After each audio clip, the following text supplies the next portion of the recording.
নমস্কাৰ। নমস্কাৰ। আপোনাৰ নাম দাদা? শম্ভু দাস। ঘৰ জিঞ্জিয়া বিশ্বনাথ। হয়, আপুনি সিদ্ধিবিনায়কৰ আলু কঠীয়া আনিছে? হয়।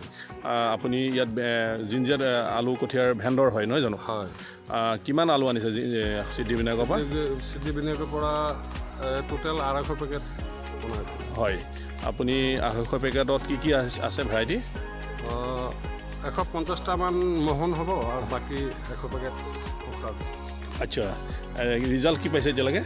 ৰিয়েল মোহনৰ যিটো দেখিছোঁ এইটো ভালেই আছে। হয়, মোটামুটি এটা গছত 7টা 8টা তেনেকুৱা হৈছে। হয়, এইটো 2 মাহ 4 দিনমান হ'ল। চাইজ আহিছে আৰু চাইজ মোটামুটি হ'ল। আৰু বাকী পোখৰাজো কেনেকুৱা পাইছে? পোখৰাজটো ইয়াত পিছত লগাটো হয়, চাইজটো মোহনৰ নিচিনা অহা নাই। হয়, দিন গ'লে আহিব আৰু। ঠিক আছে। আপুনি এতিয়ালৈকে ৰিজাল্ট ভালে পাই আছে ন? ঠিক আছে। ধন্যবাদ দাদা।